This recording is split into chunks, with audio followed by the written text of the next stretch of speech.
Ils ont perdu son calme. Tout le monde est branché sur Nigeria-Maroc, je sais. Dites-vous qu'Albacete vient d'éliminer le Real, une équipe de D2 espagnole. Actuellement 17ème de D2 espagnol vient d'éliminer le Real.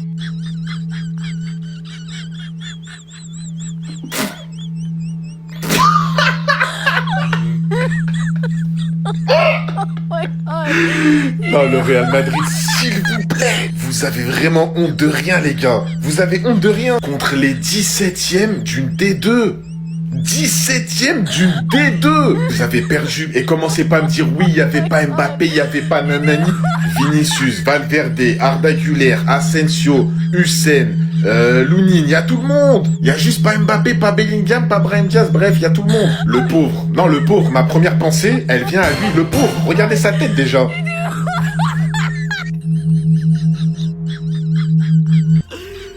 Ah, le Real Madrid 2026 va être long.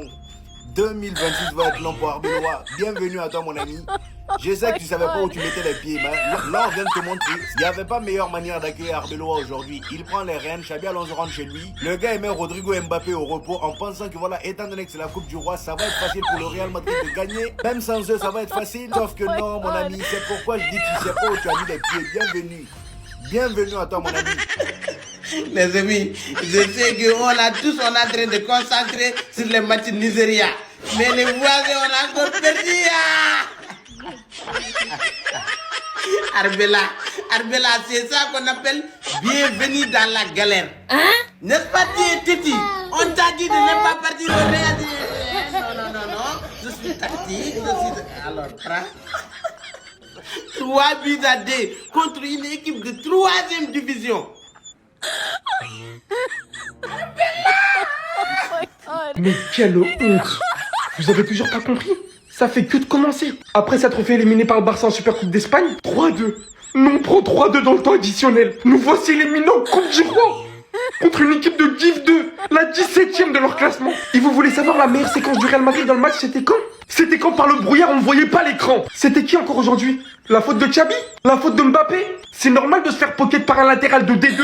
C'est normal de pratiquer un football aussi merdique, d'être aussi inoffensif que ça, de marquer des buts que sur des gafouillages, des coups de pied arrêtés. Tout ça, je vous l'avais dit, vous allez le regretter. Tu Madrilène, mais je vais être votre pire hater. Peut-être c'est de la faute de Xabi Alonso, je sais pas. Mais attendez, il avait dit quoi déjà? L'idée principale de football d'Alvaro Arbeloa, c'est le gegenpressing. Et tu prends un but à la 94e. Il veut une équipe intense qui presse haut et récupère le ballon dans le camp adverse. Il s'inspire du Liverpool de Jürgen Klopp. Peut-être ils font du pressing en string de guerre. Mais dites-vous qu'à la 94e, il y avait 2-2. Le Real venait déjà d'égaliser parce qu'ils étaient menés. Et sur une contre-attaque d'un attaquant parti tout seul, là, c'est le but. Il a marqué d'ici. Avec 4 défenseurs devant lui. Au cas où vous pensez qu'il y a un hold-up. Voilà, le Real a dominé sur le match. Et la réalité, c'est 5 tirs cadrés de chaque côté. Et ils ont quand même encaissé 12 tirs de la part du 17ème de Liga 2. Moi, j'ai qu'une chose à vous dire. Les Madrilènes, mouillez-vous bien la nuque.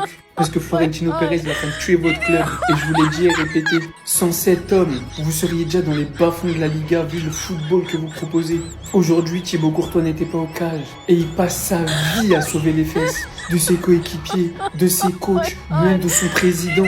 Si c'était pas pour Thibaut Courtois, Dieu seul sait où serait le Real aujourd'hui. Et aujourd'hui, il n'a pas joué. Zahama, ça a fait jouer les petits jeunes, Jiménez, Castero et j'en passe, Lounine au goal. Bref, je sais que vous avez pas vu le match. Mais quelle indignité de la part du Real. Il se dit, mais pourquoi je suis venu? Pourquoi? Non, là, frérot, là, t'as pris une équipe, là, t'as du boulot, hein. T'as du boulot, mon ref, hein. Là, tu vas pas te reposer, hein. T'as vu, il y a certains tafs, tu peux te reposer des fois vite fait. Tu sais, tu regardes le patron, il est un peu parti, tu te reposes.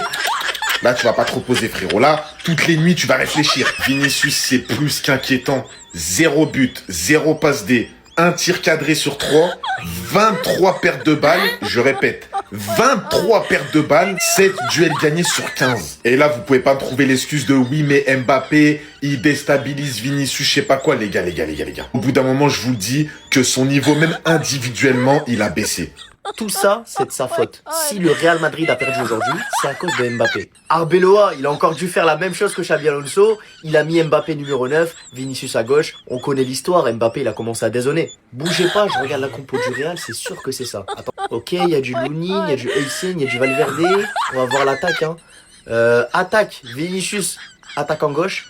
Mastantuono, attaquant droit. Gonzalo Garcia, buteur. Bon, il n'y a pas d'Mbappé, les gars, mais peut-être qu'il est rentré à la mi-temps. Ok, donc 57ème, c'est des changements de l'autre côté. Le Real fait rentrer Alaba, Camavinga, Palacios, Carvajal. Ok, 4 changements. On est à la 77ème. Peut-être qu'Mbappé est rentré à la 90ème, attendez. Dernier changement, Ibanez. Non, Mbappé n'est pas rentré pendant ce match. Mais les gars, attendez. Peut-être que Mbappé a dirigé le match depuis le banc. Et du coup, c'est à cause de lui que le Real a mal joué. Je regarde la liste des remplaçants. Hein. Gonzalez, Mestre, Carvajal, Alaba, Camavinga, Ceballos, Martinez, Ibanez, Palacios. Non les gars, je vois pas Mbappé, mais Mbappé il est où? Peut-être qu'il faisait pas partie des remplaçants, mais que je sais pas, il était à côté du coach pendant le match. C'est lui qui donnait les instructions à Arbeloa, un truc comme ça, non? Madrid, là, je sais même plus comment on va s'en sortir. Parce que le club est rempli de joueurs qui n'ont plus rien à faire là. Arda Güler, ça, c'est quelle lenteur ça. Le gars, il suffit de le presser un peu, c'est terminé. Il perd ses moyens. Il ne fait presque aucune différence. Lui-même, c'est mieux. Massandolo, c'est pire. En deuxième mi-temps, je m'attendais à ce que le Real Madrid se réveille. Sauf que non, Albacete commençait à presser encore plus même. Ils ont réussi à marquer le deuxième but. Et pendant qu'on était encore mené 2 buts à 1, à la 90e minute, corner pour le Real Madrid. Gonzalo Garcia vient encore une fois nous sauver. Malheureusement pour nous, le sauvetage va pas durer longtemps. Albacete marque le troisième but. Terminé. 3 buts à 2, les amis, face à une division 2 qui est presque dernier de leur championnat. Est-ce que vous vous rendez compte? Bienvenue à toi, Arbeloa. Les amis, est-ce que vous savez, après mûrement réfléchir, je viens de savoir que Real Madrid, c'est eux qui font exprès de perdre cette match. Parce qu'ils savent, Barça est là-bas, l'entraîneur là est intelligent. Méfiez-vous, c'est lui là, il est très intelligent. C'est lui qui a fait exprès de perdre pour ne pas jouer avec les Barça. Mais ça t'empêche pas, on va perdre pour te rejoindre. Tu peux pas nous échapper. Jusqu'à la fin de la saison, vous êtes votre pérette. Vous nous faites subir ça à nous. 2 éliminations d'affilée. En aussi peu de jours, ça fait même pas une semaine. Ce mec voulait tout apporter dans ce club. Il voulait tout changer. Il voulait installer des vrais bails. Il a fait face à des enfants. Maintenant, vous me faites critiquer le football d'un mec qui n'a rien demandé. Parce que vous pensiez quoi? Que tout allait changer du jour au lendemain? Le Real Madrid n'a pas laissé ce temps à Xabi Alonso. J'en ai strictement rien à faire qu'on n'avait pas l'équipe A sur le terrain. Bande de merde. Soit on a changé Florentino Pérez, soit on ferme le Real. Parce que c'est parce que vous voulez qu'on fasse de vous. Seigneur, vous voulez qu'on fasse quoi de vous, non? Vous voulez qu'on fasse quoi de vous? S'il y a les compétitions que vous simplifiez, dites-nous. On ne regarde plus les matchs. S'il y a les compétitions où vous ne voulez pas mettre du sérieux, dites-nous. On vous laisse, on s'entend en Ligue des Champions. Et les bêtes compétitions ne regardent plus. Parce qu'on prend notre cœur, nos sentiments pour vous supporter. Vous venez perdre face à Albacete en Coupe du Roi. Mon Dieu. Attends, c'est le Real de Madrid qui est faible ou c'est le club là qui est fort? C'est quel club qui nous frappe comme ça? Attends, on court derrière le score. Ça y est, depuis le début du match, on court derrière le score. Hein. Les gars là marquent, on se bat, on égalise. Ils remarquent encore, on se bat, on égalise. Jusqu'à la fin, ils nous ont frappé. 3-2. Voilà ça. Qu'est-ce qui arrive au Real de Madrid? Le Real de Madrid devient quoi? Toi, Arbeloa, tu as vu, non? Abonne-toi et n'oublie surtout pas de liker et de partager.